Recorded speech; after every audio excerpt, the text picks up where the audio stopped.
Thank you for downloading this episode of A History of Central Florida podcast. This is the podcast where we explore Central Florida's history through the artifacts found in local area museums and historical societies. This series is brought to you by Riches, the regional initiative to collect the history, experiences, and stories of Central Florida, and the Orange County Regional History Center. I am Bethany Dickens, and I will be your host for this episode titled Mosquito Beater. This particular podcast deals with an object called a mosquito beater, and the way it evolved from being a tool in Central Florida to its place as a symbol of a way of life now gone.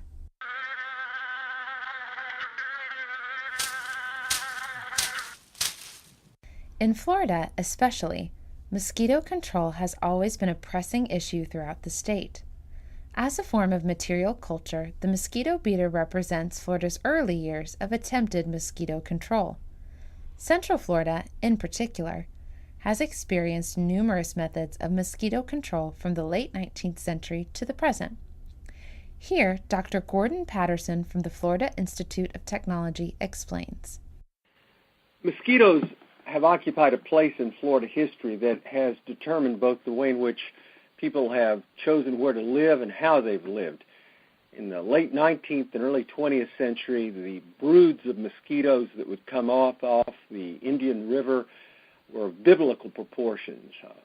Early settlers described dark, undulating clouds of mosquitoes that would rise and come across the landscape and descend upon them and bring a kind of pestilence that made their lives miserable and made them think fondly of their northern and midwestern homes that they'd abandoned for the Sunshine State.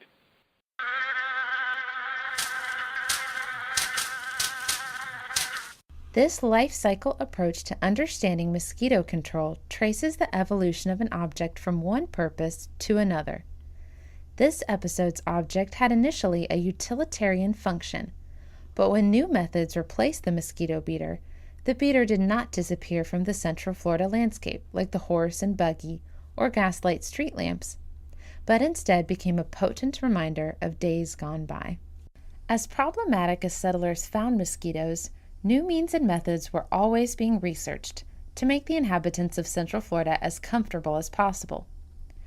These means of mosquito control, though, spread throughout the state and would later be supplemented with future research done about mosquito control. Today, however, mosquito beaters are unique to the community of Cocoa because they create a unique Central Florida identity that still persists.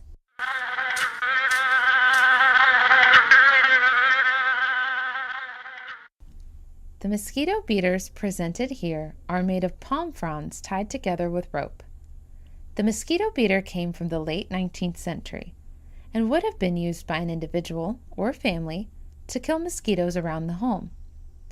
As yellow fever was spreading throughout Florida in 1888, killing mosquitoes around one's home would have been the goal of any Florida family at this time.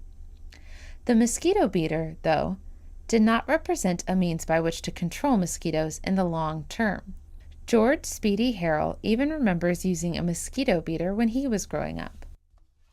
The mosquito beater name came about because before the discovery of DDT, the mosquitoes were so bad that you had a big brush. You would take the palm tree when the center bud was coming out and cut it and let it dry, and it's real tough when you do that. So you had those hanging outside of your door, and you came home, you beat mosquitoes off of you to keep them going in. I've had to beat mosquitoes off of my mother hanging clothes on the clothesline, while my brother milking our cow. It was terrible with the mosquitoes.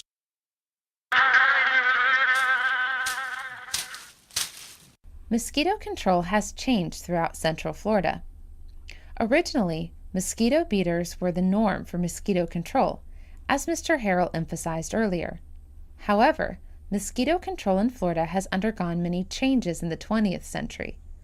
From beaters to fish to chemicals, mosquito control in Central Florida was a hot topic that underwent enormous growth and development. Dr. Patterson tells us about these changes. So beginning in the early 20th century, you found all across the United States the use of oil, which is a chemical means of controlling mosquitoes. In Florida and in some other places, it was discovered that a tiny fish of the genus Gambusia affinis, it's now simply called the mosquito fish, is a predaceous consumer of mosquito larvae. And so fish, what was a biological means of control, were introduced into the waters which were breeding mosquitoes. And so mosquito control began, in a sense, with two different approaches, one a chemical and the other a biological. And in a sense, during the first 30 or 40 years of the 20th century, those were the only means of approaching mosquito control, with the exception of the final, and that's a mechanical means of control, and that was putting up screens to keep mosquitoes out of the house. World War II also facilitated one of the first giant waves of people moving to Central Florida. From the mid-1940s onward, Florida continually saw large amounts of population growth and an influx of newcomers.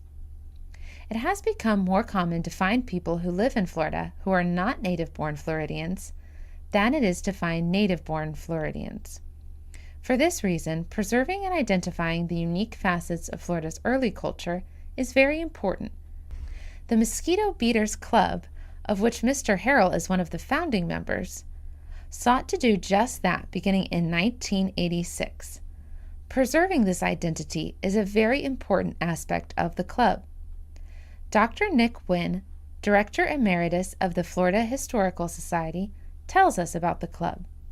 And I think what they're trying to do is to not recapture the good old days. I don't think you can do that, but I think they're trying to preserve what they consider to be the best values of a bygone era. This friendship, lifelong friendship, a sense of camaraderie, and they go to great extremes to do this. If you've looked at their magazine that they publish once a year, it's filled with stories of people writing about things that aren't world-shattering, but they're important because it just triggers a memory, and they call it the memory book, and it's true, and I think that's what they're doing. And they realize, as I do as I get a little bit older, that times are changing, and people no longer have the same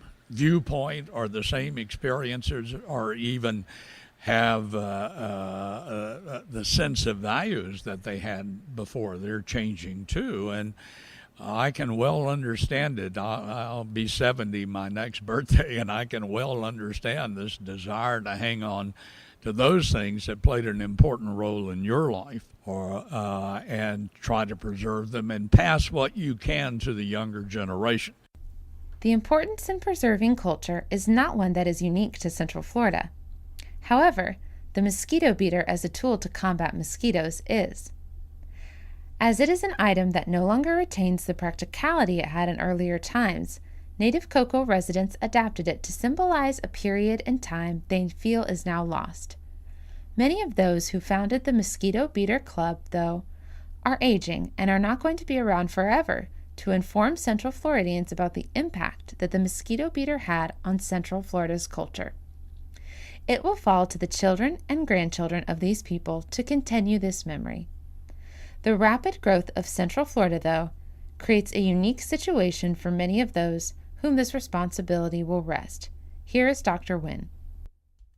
What's happening, I'm sorry to say, is that the founding members are slowly, one by one, dying off, and it's now being passed to their children.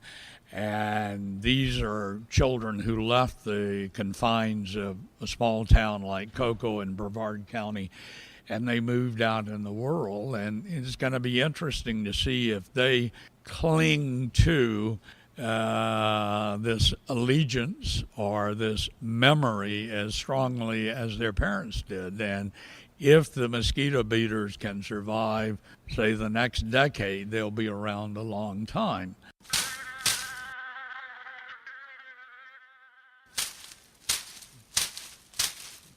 Though mosquito beaters seem like a commonplace item, They played an important and distinctive role in Central Florida society. Not only have they impacted the past as tools to kill mosquitoes, but they have also served as a unifying symbol in the present for native-born Floridians. We hope you have enjoyed this episode of A History of Central Florida podcast. For more information about the mosquito beaters featured in this episode, visit the Florida Historical Society at 435 Brevard Avenue, Cocoa, Florida 32922. Make sure to join us for our next episode titled Bolita.